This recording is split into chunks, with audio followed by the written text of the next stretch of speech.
नमस्कार, मैं मेघा हिंदुस्तानी और आप देख रहे हैं माटी किला। बात करेंगे दिल्ली विधानसभा चुनावों के नतीजों की। हैरान कर देने वाले नतीजे हैं क्योंकि भारतीय जनता पार्टी ने न केवल यहां पर सरकार बनाने के लिए बहुमत हासिल किया है, बल्कि अरविंद केजरीवाल को मात भी दी है।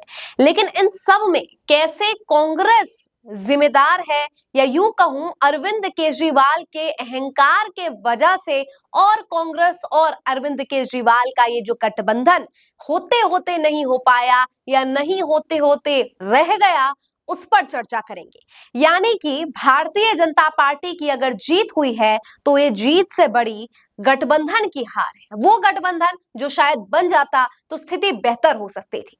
तमाम इसके कारण है कि भारतीय जनता पार्टी ने दिल्ली में कैसे अधिक सीट लाए और कैसे अरविंद केजरीवाल को शिकस्त दी। लेकिन आज इस वीडियो में चर्चा गठबंधन की करेंगे, राहुल गांधी की करेंगे कि राहुल गांधी की क्या भूमिका है दिल्ली विधानसभा चुनाव में।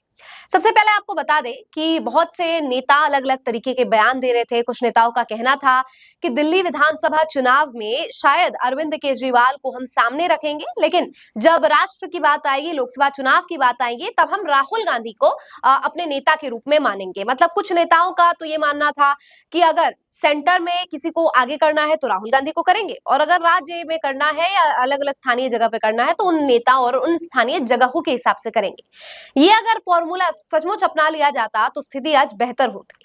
कांग्रेस को शून्य मिला, इसका अफसोस नहीं है, या इसका जो है ज्यादा चौंका देने वाली ये खबर नहीं है कि कांग्रेस को शून्य मिला। अरविंद केजरीवाल को इतना भारी नुकसान कैसे हुआ? क्योंकि अगर इस साल की बात करें, पिछले सालों की बात करें, या आम जनता की राय की बात करें, तो पिछले कुछ सालों में अरविंद केजरीवाल के प्रति लोगों का रुख कुछ बदला भी है, और कुछ ऐसे कह सकते हैं कि मास सपोर्टर्स भी हुए। इतने सपोर्टर्स होने के बाद आखिर भारतीय जनता पार्टी ने ऐसा क्या चाल चल दिया जिसकी वजह से अरविंद केजरीवाल को ये मात मिली? ये एक अलग वीडियो पर चर्चा करेंगे, लेकिन अभी केवल और केवल गठबंधन पर चर्चा कर रहे हैं। देखिए, राहुल गांधी ने यमुना के मुद्दे को उठाया। राहुल गांधी ने कहा कि यमुना साफ नहीं किया गया है, हम जिस हवा में जीने के लिए मजबूर है दिल्ली वासी, वो जहरीली हवा है। यानी जहरीली हवा को मुद्दा बनाकर राहुल गांधी ने अरविंद केजरीवाल पर निशाना साधा, चाहे वो भ्रष्टाचार का मुद्दा ही क्यों ना हो। राहुल गांधी ने अपने रैलियों में लगातार कहा कि भारतीय जनता पार्टी और आम आदमी पार्टी में कोई फर्क नहीं है, दोनों एक सिक्के के ही दो पहलू हैं। अब आप ये कह सकते हैं कांग्रेस को तो शून्य मिला, राहुल गांधी की बातों का अगर इतना असर होता तो शायद कांग्रेस जीती। देखिए, हर बार राजनीति में ऐसा नहीं होता है, और राजनीति संभावनाओं का खेल है, गठजोड़ का खेल है, अंक गणित है। अगर कांग्रेस को शून्य मिला है, लेकिन जो वोटर्स शायद अरविंद केजरीवाल को सपोर्ट कर सकते थे, या यूं कहूं कि सीट शून्य मिला है, लेकिन ऐसा तो नहीं है कि जो है वोट से ही शून्य मिले। समझना होगा आपको, विधानसभा चुनाव में क्या है या किसी भी चुनाव में सीट शून्य का मतलब ये नहीं है कि किसी भी क्षेत्र में कांग्रेस को वोट दिया ही नहीं गया है। जहां जहां से उम्मीदवार खड़े हुए होंगे वहां वहां से वोट मिले हैं, लेकिन वोट कटने का काम हुआ है। यानी कि जो लोग अरविंद केजरीवाल को वोट देना भी चाहते होंगे, उन्होंने कांग्रेस को दे दिया। कांग्रेस तो कोई भी सीट हासिल नहीं कर पाई, यानी कि भारतीय जनता पार्टी को इससे जो है वोट काटने में राहुल गांधी सफल हुए। किसके? अरविंद केजरीवाल के, जिससे फायदा भारतीय जनता पार्टी को पहुंचा। तो ये पूरा का पूरा लॉजिक है इसके पीछे, कैसे राहुल गांधी के भाषणों में जो अरविंद केजरीवाल का जिक्र हुआ, या यूं कहूं कि जो लोग अरविंद केजरीवाल को वोट दे सकते थे उन्होंने कांग्रेस को वोट दिया, और कांग्रेस तो कभी जीती नहीं किसी भी एक सीट पर, तो वोट कट गए हैं अरविंद केजरीवाल के। तो ये बड़ा जो रणनीति हुई है, बड़ी मैं कहूं उलटफेर हुए हैं, जिसकी वजह से भारतीय जनता पार्टी को भी प्रबलता मिली है, मजबूती मिली है। इसके अलावा अब कारण सोचिए दोस्तों कि अरविंद केजरीवाल को ऐसा लग रहा था कि पहले वो 67 सीट जीते, फिर वो 62 सीट जीते, तो इस बार न जाने वो 60 सीटें तो जीत ही जाएंगे।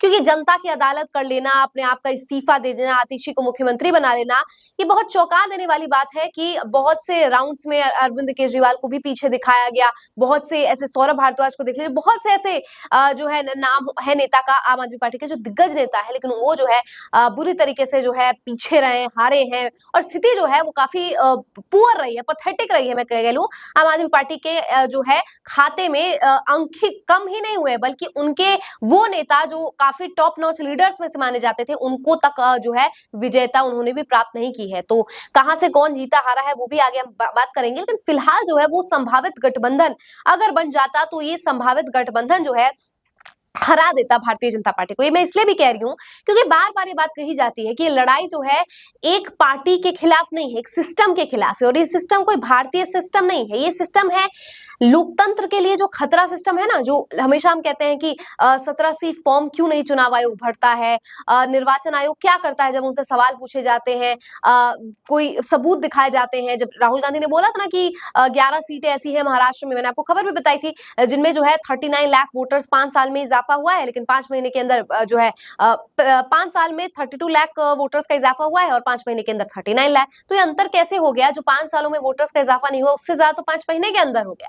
तो ये फर्जी जो है चीजें हो रही है, जो है मैं कहूं कि पार्शियलिटी भी हो रही है, पक्षपात हो रहा है, धांधली हो रही है, जिसकी वजह से आज ये सब कुछ देखने को मिल रहा है।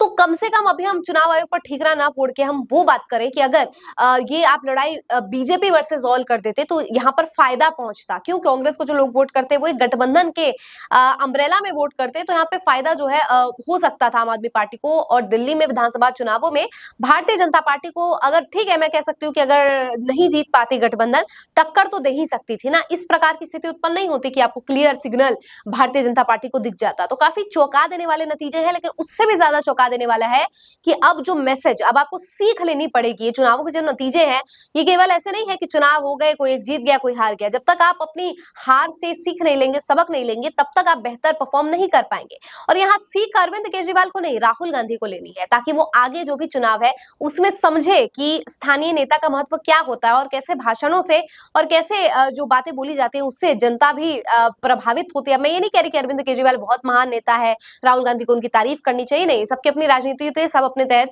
राजनीति का हिस्सा लेते हैं या भाषण देते हैं या झूठ बोलते हैं, जो कुछ भी कहते हैं, चाहे अरविंद केजरीवाल हो चाहे प्रधानमंत्री मोदी हो। लेकिन अगर आपको जीतना है वो गठबंधन के तहत, अगर आपको अपने यहाँ असूल कॉम्प्रोमाइज नहीं हो रहे हैं, यहाँ पे आपको थोड़ा सा बेंड होना पड़ेगा, समझना पड़ेगा और एक कॉमन कंक्लूजन पर आना पड़ेगा। क्योंकि राहुल गांधी खुद ये बात कहते हैं कि उनके लिए केवल जीतना नहीं है, उनके लिए भारतीय जनता पार्टी को और उस सिस्टम को हराना है जो लोकतंत्र को कैप्चर कर रहा है, कैप्टिवाइज जो है कर रहा है, इंस्टीट्यूशंस को कर रहा है, अपने आड़ में ले रहा है। तो तमाम तरीका है, ये तमाम पहलू है जिस पर आज चर्चा होनी चाहिए। आपको क्या लगता है इस पूरे वीडियो पर? कमेंट करके बताइए। मुझे दीजिए इजाजत और देखते रहिए माटी के लाल।